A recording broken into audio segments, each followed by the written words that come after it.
This is Real News Media TV, coverage you can trust. Please like, share, subscribe, and hit the notification bell. Select all for daily news updates. Good morning, my Real News Media TV family. Welcome back to the channel, and thank you so much for tuning in. I trust everyone is having a wonderful morning so far. And in the news for this morning, November 30, 2022, Todd urges transport operators to pay outstanding traffic tickets.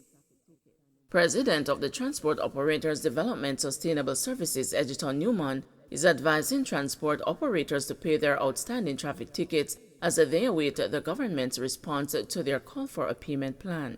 Speaking at a press conference on Tuesday morning, Mr. Newman reiterated that transport operators are not seeking an amnesty or for tickets to be written off. Instead, he said they are calling for a payment plan which would help to ease some of the financial strain while ensuring they remain in good standing with the law.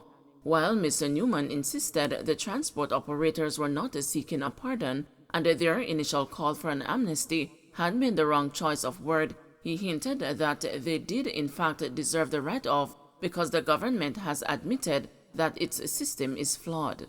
He suggested that since the government is introducing a new Road Traffic Act, it should also work on improving its ticketing system. But even as he highlighted deficiencies in the existing system, Mr. Newman advised operators to pay the tickets that they believed they justly received and challenged the others in court. He said Todd has already secured a legal team. Yes, the word amnesty is not the right word. We're not asking for pardon. We're not asking for write-off, although we should get it. Because you admit as a government that the system is flawed. You admit that. You're bringing in place a new Road Traffic Act. I think you should not throw new wine in old bottle. But put the amnesty aside. Wrong word. What we want is a payment plan. We want to pay for the tickets. We also want to challenge them in court. And that is why Todd's have a legal team in place, and I can call them by name. Moores, Ebanks, and Moores.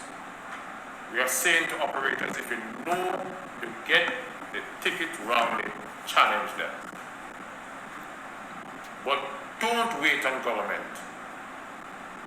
to give you a plan.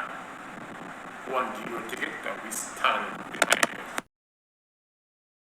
St. Mary man who shot and stabbed a drinking partner over money gets life in prison. A man who shot and stabbed his drinking partner to death in St. Mary in 2017 to avoid paying him $200,000 for a head injury was yesterday morning sentenced to life in prison. The 36-year-old convict Bastien Gillespie will have to serve 27 years in prison before becoming eligible for parole. The vicious killer murdered the victim, who he had earlier chopped in his head, because he did not want to pay him the money for fracturing his skull. Interestingly, Gillespie had chopped the man in his head over a dispute over $20 in 2016. Theodore James, 26, otherwise called Theo, of Bagnall Spring in the parish, was murdered a day before he was to attend a mediation session with Gillespie.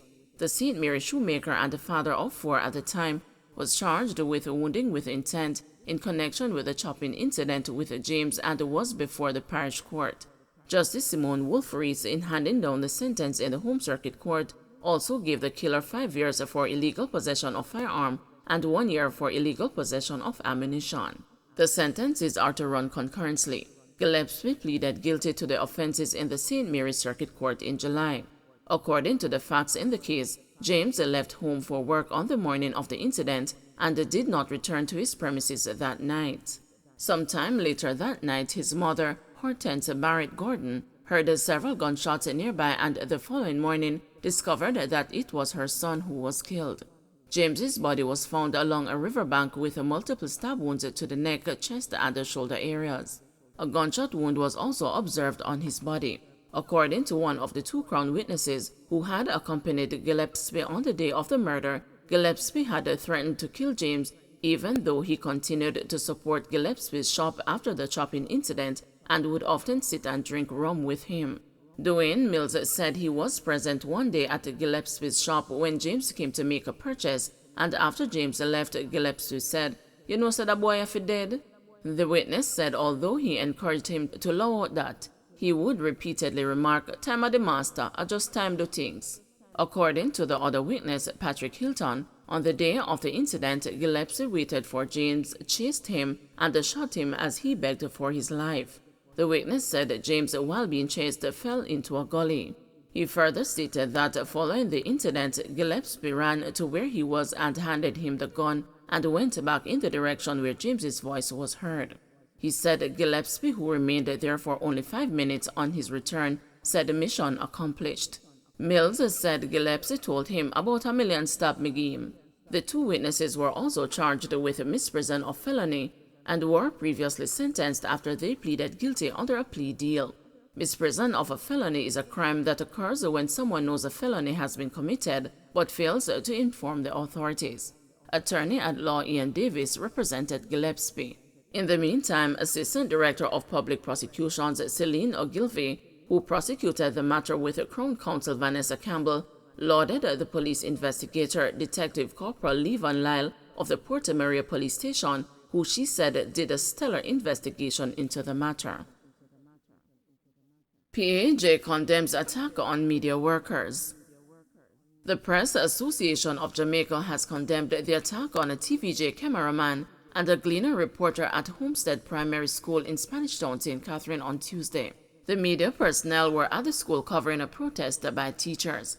While seeking to capture footage, the TVJ cameraman was attacked by a man from the community who punched him. The man also grabbed his camera, ripped the microphone cable, and attempted to damage the equipment. The attacker also tried to seize the mobile phone of the Gleaner correspondent. PAJ President Milton Walker expressed outrage at the attack, calling the incident a reprehensible act and a display of thuggery. He said the association remains resolute that members of the media must be allowed to conduct their duties without any hindrance whatsoever from any quarter. The Press Association of Jamaica condemns unequivocally this reprehensible act and display of thuggery towards one of our members. The PHA is resolute in the fact that all our members must be allowed to conduct their duties free, without any hindrance whatsoever from any quarter. And the public needs to be reminded that journalists have a role to play in ensuring our democracy is strengthened, and that we keep a watch on all sectors of society, government, private sector. As far as we know, the matter has been reported to the police, and we want the police to conduct their investigations and take the appropriate actions against the individual involved.